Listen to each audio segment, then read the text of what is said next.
Now I would like to invite to stage to take the lecture to Mrs. Greta Thunberg.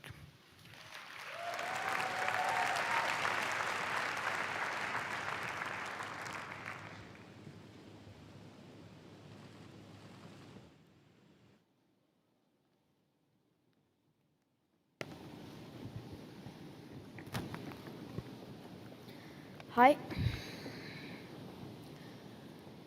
A year and a half ago, I didn't speak to anyone unless I really had to. But then I found a reason to speak. Since then, I've given many speeches and learned that when you talk in public, you should start with something personal or emotional to get everyone's attention. Say things like, "Our house is on fire, I want you to panic," or "How dare you?" But today I will not do that, because then those phrases are all that people focus on. They don't remember the facts, the very reason why I say those things in the first place. We no longer have time to leave out the science. For about a year, I have been constantly talking about our rapidly declining carbon budgets over and over again. But since that is still being ignored, I will just keep repeating it. In Chapter 2, on page 108 in the SR 1.5 IPCC report that came out last year, it says that if we are to have a 67% chance of limiting the global temperature rise to below 1.5 degrees Celsius, we had on January 1st, 2018, 420 gigatons of CO2 left to emit in that budget. And of course, that number is much lower today, as we emit about 42 gigatons of CO2 every year, including land use. With today's emissions levels, that remaining budget will be gone within about 8 years. These numbers aren't anyone's opinions or political views. This is the current best available science.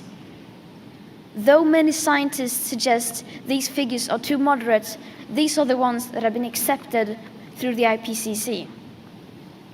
And please note that these figures are global and therefore do not say anything about the aspect of equity, which is absolutely essential to make the Paris Agreement work on a global scale.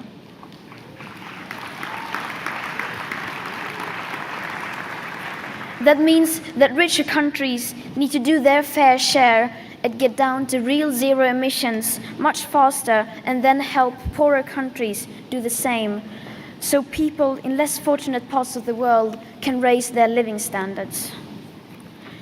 These numbers also don't include most feedback loops, non-linear tipping points, or additional warming hidden by toxic air pollution. Most models assume, however, that future generations will somehow be able to suck hundreds of billions of tons of CO2 out of the air with technologies that do not exist in the scale required and maybe never will. The approximate 67% chance budget is the one with the highest odds given by the IPCC. And now we have less than 340 gigatons of CO2 left to emit in that budget to share fairly. And why is it so important to stay below 1.5 degrees? Because even at 1 degree, people are dying from the climate crisis. Because that is what the United Science calls for, to avoid destabilizing the climate, so that we have the best possible chance to avoid setting off irreversible chain reactions, such as melting glaciers, polar ice, and thawing Arctic permafrost. Every fraction of a degree matters. So there it is again. This is my message. This is what I want you to focus on. So please tell me, how do you react to these numbers without feeling at least some level of panic? How do you respond to the fact that basically nothing is being done about this without feeling the slightest bit of anger? And how do you communicate this without sounding alarmist? I would really like to know. Since the Paris Agreement, global banks have invested $1.9 trillion in fossil fuels. 100 companies are responsible for 71% of global emissions. The G20 countries account for almost 80% of total emissions. The richest 10% of the world's population produce half of our CO2 emissions, while the poorest 50% account for just 1/10. We indeed have some work to do, but some more than others. Recently, a handful of rich countries pledged to reduce their emissions of greenhouse gases by so and so many percent by this or that date, or to become climate neutral or net zero in so and so many years. This may sound impressive at first glance, but even though the intentions may be good, this is not leadership. This is not leading, this is misleading. Because most of these pledges do not include aviation, shipping, and imported and exported goods in consumption. They do, however, include the possibility of countries to offset their emissions elsewhere. These pledges don't include the immediate yearly reduction rates needed for wealthy countries, which is necessary to stay within the remaining tiny budget. 0 in 2050 means nothing if high emission continues even for a few years, then the remaining budget will be gone. Without seeing the full picture, we will not solve this crisis. Finding holistic solutions is what the COP should be all about.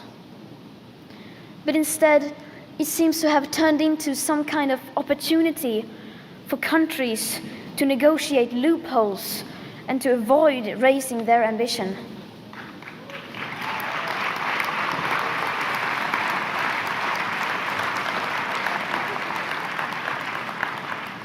Countries are finding clever ways around having to take real action, like double counting emissions reductions and moving their emissions overseas, and walking back on their promises to increase ambition, or refusing to pay for solutions or loss and damage. This has to stop. What we need is real, drastic emission cuts at the source. But of course, just reducing emissions is not enough. Our greenhouse gas emissions has to stop. To stay below 1.5 degrees, we need to keep the carbon in the ground. Only setting up distant dates and saying things which give the impression of that action is underway will most likely do more harm than good, because the changes required are still nowhere in sight. The politics needed does not exist today, despite what you might hear from world leaders. And I still believe that the biggest danger is not inaction. The real danger is when politicians and CEOs are making it look like real action is happening when, in fact, almost nothing is being done apart from clever accounting and creative PR.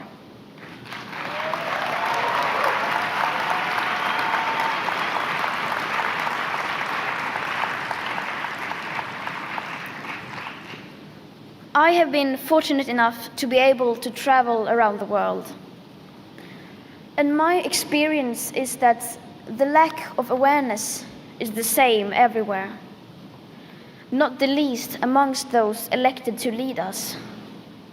There is no sense of urgency whatsoever.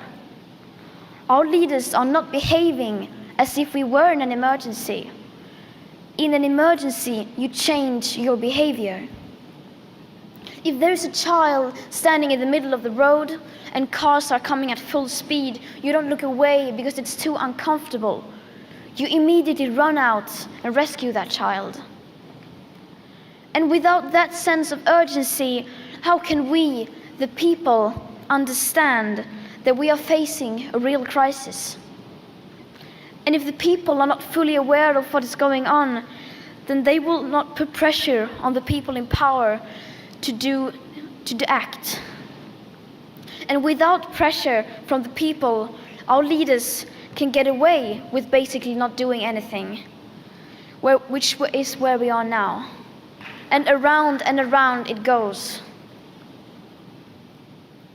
In just 3 weeks, we will enter a new decade. A decade that will define our future. Right now, we are desperate for any sign of hope. Well, I'm telling you, there is hope. I have seen it.